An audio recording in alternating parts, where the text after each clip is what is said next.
tal, amigas y amigos? Bienvenidos a Atando Cabos, el programa donde nos atrevemos a pensar en voz alta. Le doy la más cordial bienvenida a Claudia Sánchez Musi.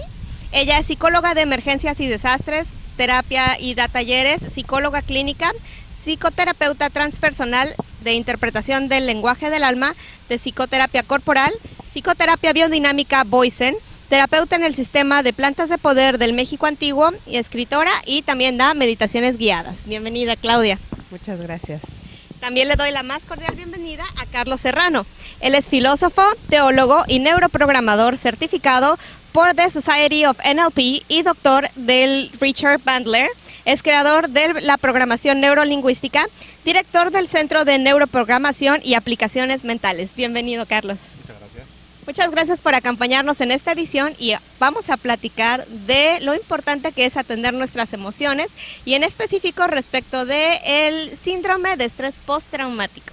Ahora que está muy de moda, que todos nos la pasamos hablando del huracán Odile, de cómo nos fue, de cuáles fue todas las experiencias que vivimos, pues es muy importante empezar a atender estas situaciones, y porque a veces no nos damos cuenta de lo que estamos sintiendo y de por qué es importante que le pongamos atención. A ver, ¿por qué no nos platican un poquito, Carlos, qué es el síndrome de estrés postraumático? Ay, chica, pues aquí mira, la psicóloga primeramente. Sí. A mí me gustaría que ella... la diga. Muy bien, Claudia. Psicóloga. Cuéntanos, por favor, Claudia, ¿qué es el síndrome de estrés postraumático? Bueno, para que exista un síndrome de estrés postraumático, como lo dice la palabra, debe de haber un trauma. Y este síndrome sucede después del trauma, ¿no? Un evento traumático puede ser una catástrofe ambiental como la que acabamos de vivir, climática. Puede ser una agresión, guerra, violencia, hay muchos traumas, ¿no?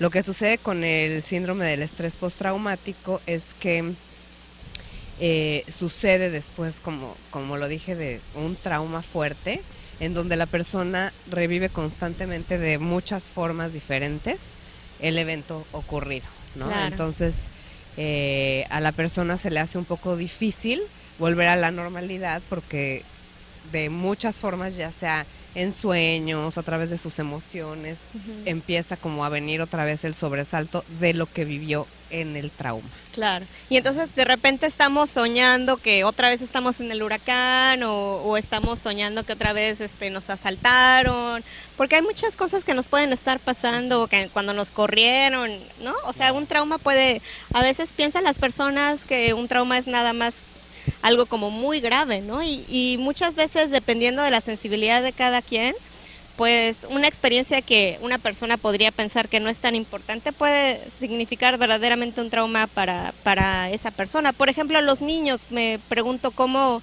vivieron una experiencia tan fuerte como la de Odile, ¿no? Claro, mira, principalmente, pues, primeramente lo viven en primera persona, como lo están recibiendo en ese momento. Si escuchan el viento, por ejemplo, si escuchan que los cristales se rompen, Claro. si ven que sus papás están afuera y que están en peligro, si están percibiendo que la mamá, por ejemplo, está llorando o está nerviosa o entró en shock o en pánico, los niños están recibiendo todo eso y quizás en el momento sean fuertes o quizás también se asocian a la experiencia y lloren también y están en pánico, pero ese es el proceso traumático. El problema viene después, cuando no hay mucho poder de resiliencia y la persona después sigue asociado de manera inconsciente a las emociones. A ver, ¿qué es eso de resiliencia? Para explicar a nuestro auditorio qué significa ese concepto. La resiliencia, pues, es la capacidad que tiene la persona de enfrentar la adversidad, de enfrentar el evento de trauma, ¿no? Ok, muy bien.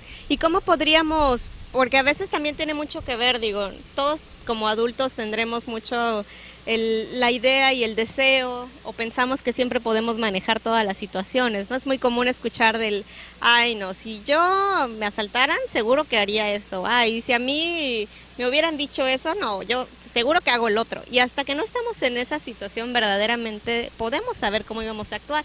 Entonces, realmente algo como lo que pasó con Odile, pues nos sacó a todos de control y terminamos actuando hombres y mujeres por igual, con situaciones que nunca nos hubiéramos esperado, ¿no? Y entonces, ¿cómo afecta, por ejemplo, en las niñas y en los niños esta percepción? ¿Cómo han visto ustedes en su experiencia que están manifestando situaciones de estrés postraumático, ¿no? Porque es algo que este síndrome lo estamos viendo que se manifiesta con las personas adultas y con niños.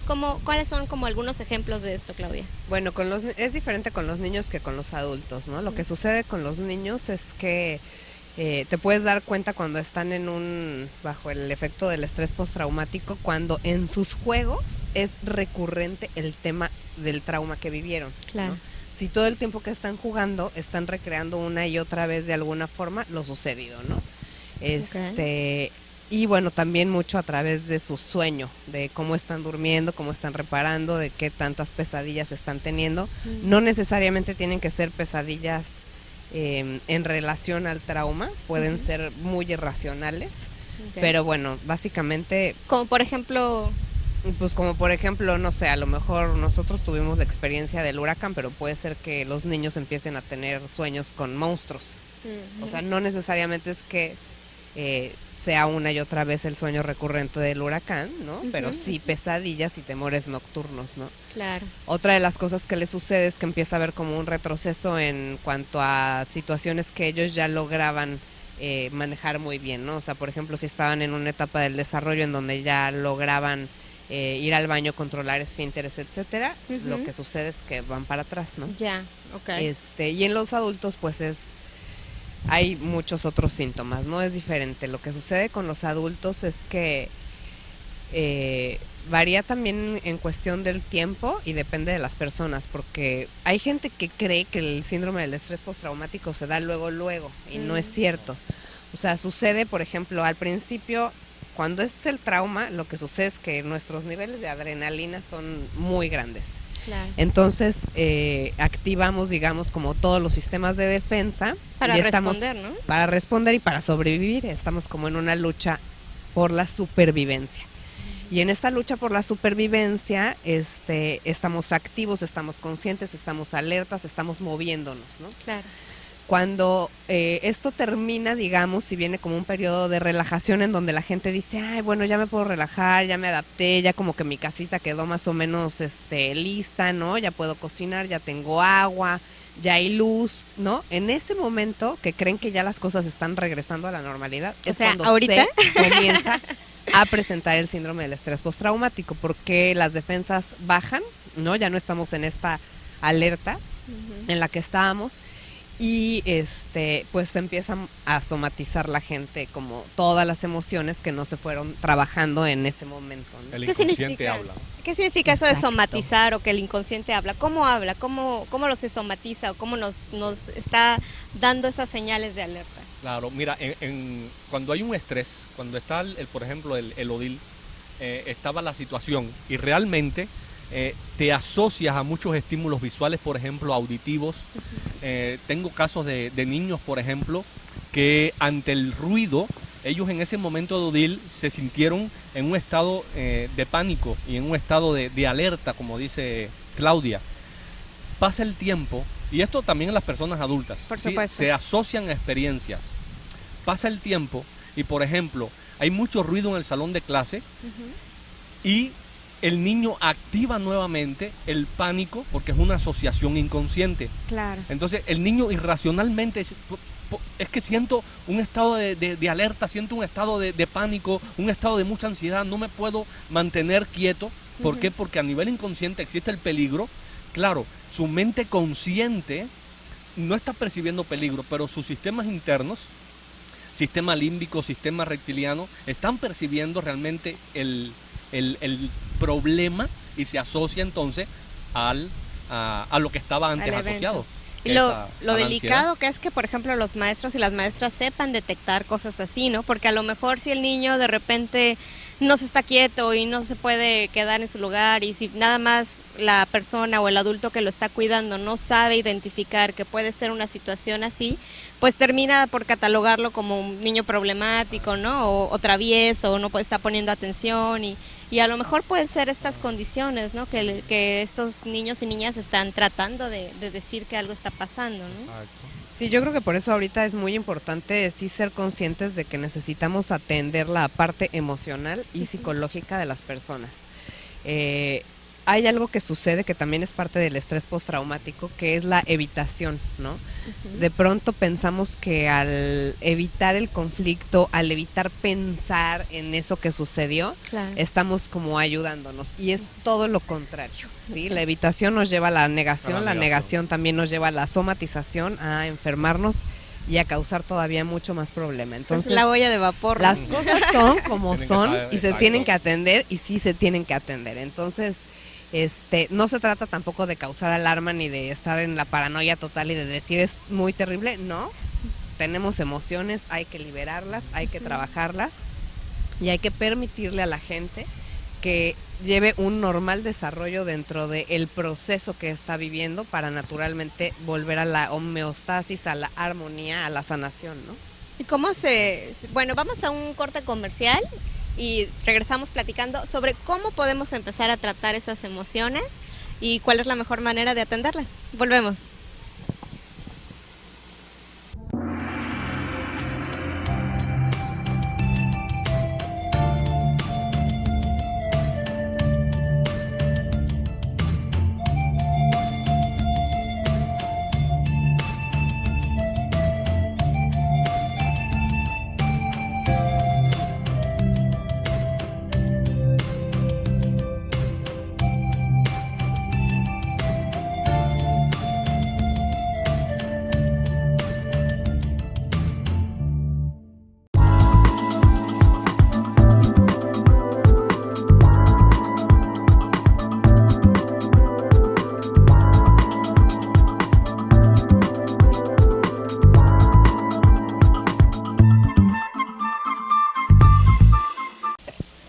Ya estamos de regreso en Atando Cabos, el programa donde nos atrevemos a pensar en voz alta. Estoy platicando con Claudia Sánchez y Carlos Serrano respecto de el estrés postraumático.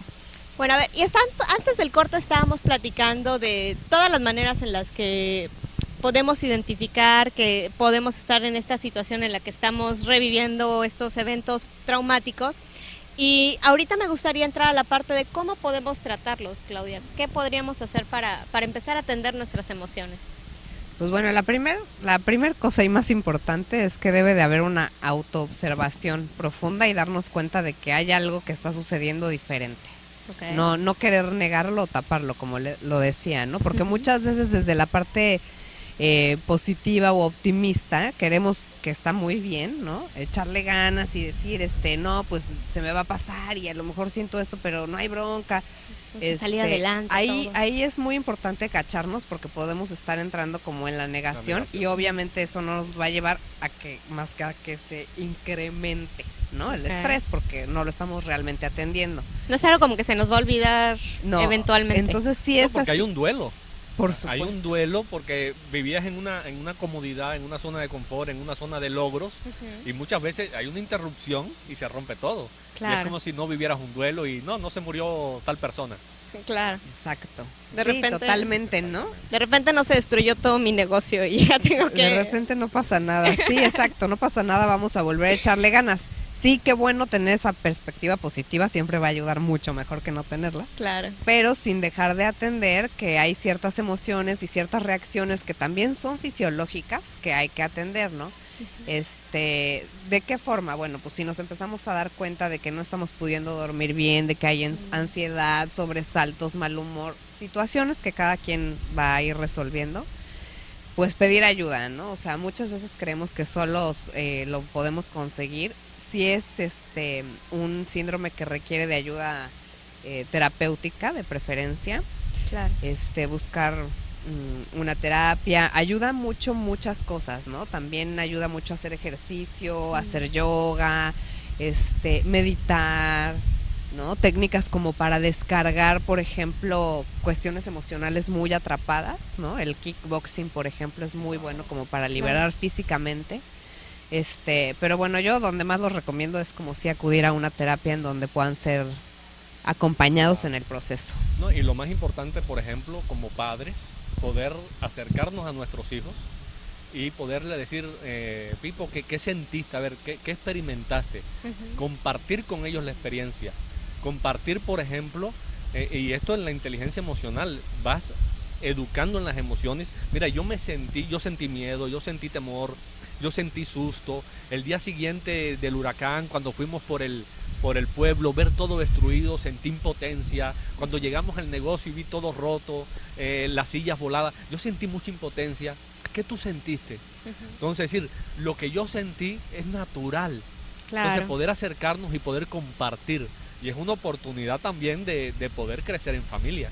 Por Que supuesto. es muy importante, ¿no? Y aparte, qué padre que es importante ir identificando, sobre todo para los hombres que son los que tienen más acostumbrado y educado por el sistema a guardarse todo, ¿no? Porque como soy hombre tengo que ser siempre fuerte y no puedo nunca quebrarme. Y a veces es más fácil para las mujeres poder procesar todas estas emociones porque el sistema nos permite liberar esas emociones sin atacarnos tanto, pero los hombres no tienen esa posibilidad, y menos en una situación de emergencia en la que con mayor peso, pues la sociedad le exige que tenga que ser, órale, sal y defiéndenos a todos, ¿no? Y pues también el hombre dice, bueno, yo también qué voy a hacer, porque pues todos vivimos en un lugar bastante paradisiaco y no estamos preparados nadie para atender una situación como la que pasó, ¿no? Entonces me gusta mucho esto que dices, Claudia, de empezar a ponernos atención a nosotros, ¿no? Por ejemplo, ¿qué tipo de cosas tenemos que estar detectando que podemos ponerle atención y decir, bueno, a lo mejor esto no es normal, esto no, o sea, esto ya está pasando de nada más, hoy tuve un mal día y me dolió la cabeza y ya mañana voy a estar bien?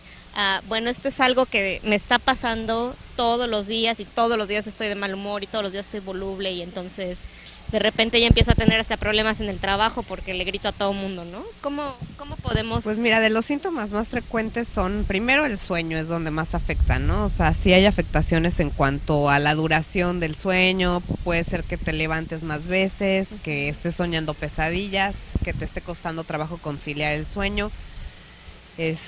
Otra de las cosas que sucede es a nivel como físico. Haz de cuenta que empezamos a tener como reacciones como de alerta. Por ejemplo, escuchas un helicóptero, Ajá. ¿no? Y es el sobresalto así como que muy, muy inmediato y así como el recuerdo y la sensación negativa, ¿no? Okay.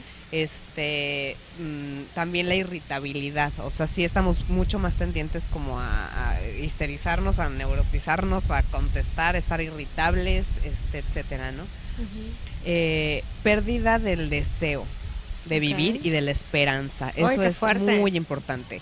O sea, si se cachan como en esta parte de que ya me estoy sintiendo más triste de lo normal, como que ya no tengo ganas de echarle ganas porque pues ya se lo cargó todo el payaso, ya Sin no vale la propósito. pena, Sí. exacto, sin propósito, sin sentido en la vida, ¿no?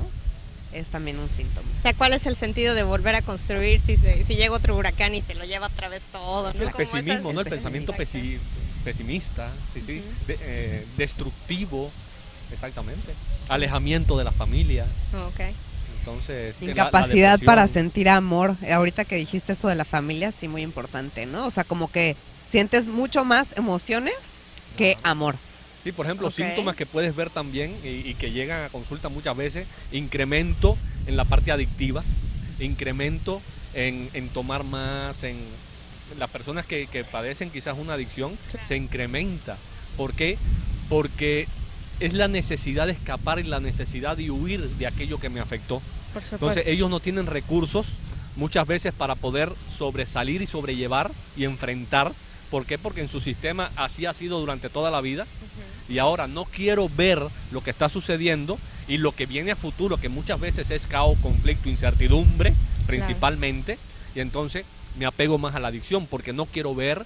Y como no tengo la capacidad muchas veces de hablar lo que siento, entonces voy a tomar porque es la parte reptiliana y límbica del sistema, ¿no? Claro, para que me permita, mientras estoy súper borracho no me doy cuenta, ¿no?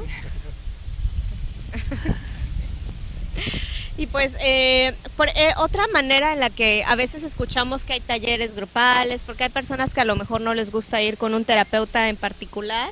¿Cuáles son otras maneras en las que podríamos como tener estas dinámicas? O sea, ¿hay manera de que vaya toda la familia y atendamos nada más cómo vivió ese evento traumático esa familia en particular o a lo mejor una empresa, por ejemplo, ¿no? Hay muchas formas de intervención dentro del campo de la psicología de emergencias y desastres. Se trabaja con grupos, ¿no? O sea, es como la forma más fácil y en donde podemos atender a mayor cantidad de gente. Terapias grupales, también talleres. Hay un taller que es sobre psicología de emergencias y desastres, en donde aprendemos cómo ayudarnos entre todos, ¿no? Porque hay un término que se llama primeros auxilios psicológicos, que son los que, digamos, suceden en el momento de la crisis, ¿no?, que estamos viviendo, en el momento pasadito, los días del huracán, por ejemplo. Los primeros auxilios psicológicos los brinda la policía, los militares, los bomberos, los médicos, las enfermeras, los mismos de la Comisión Federal de Electricidad. Sí, o sea, es que es cualquier persona que está en el momento de la crisis quien brinda ese apoyo. Entonces, hay talleres en donde se les facilita más o menos la información y las herramientas que necesitan para tener esta aproximación con la gente, ¿no? Y esto es muy importante porque cuando ya sabemos de qué forma intervenir y tenemos algunas herramientas para ayudarle a la gente, se evita el síndrome del estrés postraumático. Claro. O sea, este síndrome no necesariamente tiene que suceder y no le sucede a todas las personas. Entonces no siempre, nada más porque te pasó algo ya estás con el estrés, ¿no? Total. No en todos los casos. Siempre hay afectaciones psicológicas y emocionales que deben de ser tratadas en todos los casos. Sin embargo, no todos los casos se convierten en un síndrome de estrés postraumático. O sea, para que no lo empiecen a usar de pretexto, muchachos. El clásico, no, estás histérica. Y por ejemplo, a ver, vamos a hacer la pregunta que todo mundo escucha usualmente. ¿Sí sirve la terapia? Porque a veces escuchas personas que dicen, yo fui a terapia 2 años y jamás logré nada y no me sirvió de nada, o el terapeuta estaba más loco que yo, cosas así que es común escuchar de la gente. A ver, díganos ustedes, ¿verdaderamente sirve? Mira, yo digo que nada, ninguna técnica, ninguna terapia, yo en mi caso, filosóficamente hablando, neurolingüísticamente hablando, no sirve si tú no lo aplicas. Es, por ejemplo, ahorita salió en las noticias y Facebook, ¿no? Una persona se murió porque consumió productos de Herbalife, algo decía. No fue el producto que lo mató, fue la actitud de esa señora también, que solamente comía el producto.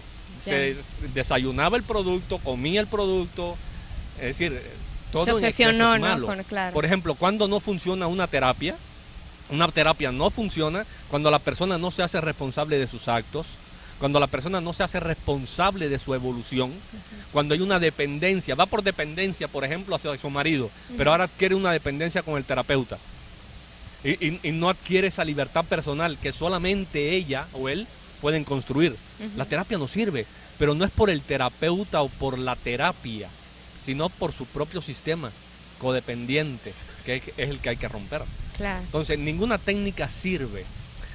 Funciona en la medida en que tú te abras y en la medida en que tú sepas colaborar contigo mismo.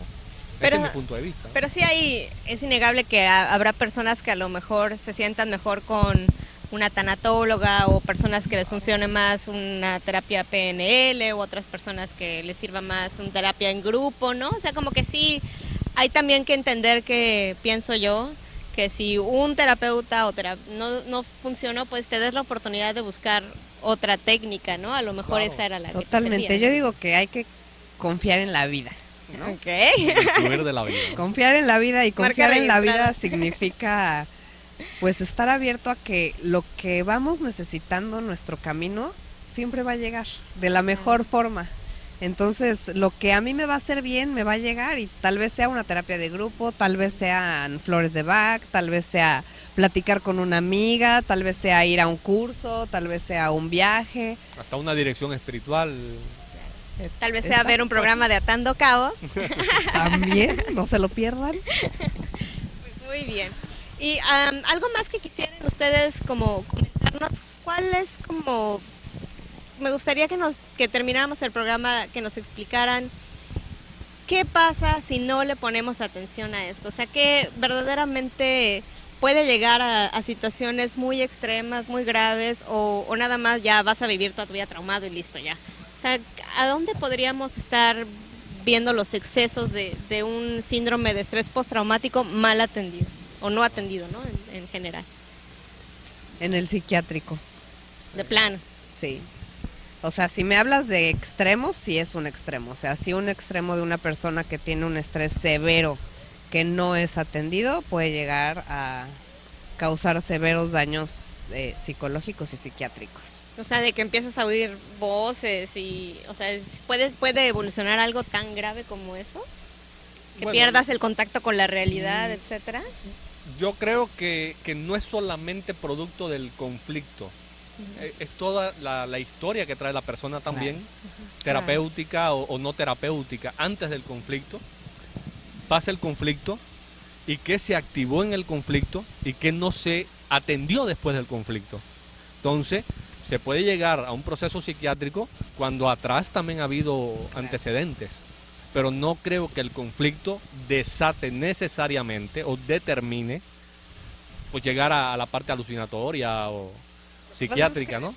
Depende un poco como del tipo de trauma, ¿no? Sí. O sea, no en este caso porque gracias a Dios y a la vida que, bueno, tuvimos un huracán, pérdidas, muchas pérdidas materiales. Gracias a Dios pérdidas humanas hubieron pocas. Claro. Pero, por ejemplo, cuando se trata de una guerra, sí hay trastornos psiquiátricos severos en las personas que no son atendidas por el estrés postraumático, ¿no? O sea, entonces hay diferentes tipos de eventos, ajá, que te pueden causar o no una cuestión grave y severa. O inclusive a veces que existe la posibilidad de que desarrolles conductas sociópatas, ¿no? A veces que de repente ya no quiero hablarle a nadie y ya no quiero tener un acercamiento, por lo que decías hace ratito de la falta de la capacidad de amar, ¿no?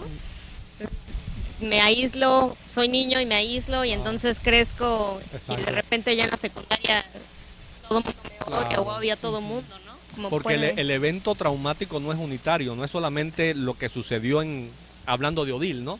Sino es todo lo que conlleva después. Claro. Por ejemplo, cuando pides un crédito y después no lo puedes pagar, es consecuencia del evento. Claro. Entonces, ¿qué viene detrás? No tanto de lo que ocurrió en Odil, sino de las circunstancias que provocó Odil después. Que perdiste tu casa porque ahora ya no puedes perder el préstamo, o ya estás perdiendo quizás utilidades en tu negocio. Entonces no es solamente el evento, sino es todo lo que conlleva el evento. Claro. Así es. Pues muy bien. Pues entonces, muchas gracias por acompañarnos, Carlos, muchas gracias por estar con nosotros, Claudia. Esperamos que esta información les sea de mucha utilidad y recuerden en poner mucha atención a sus emociones, vale la pena, es por su salud y buscando siempre su felicidad. Hasta la próxima. Y pues muchas gracias a Puerto Paraíso, por supuesto, y no olviden darnos Facebook, manita arriba para Atando Cabos, suscríbanse y déjenos todos sus comentarios y sus preguntas. Un gusto, gracias.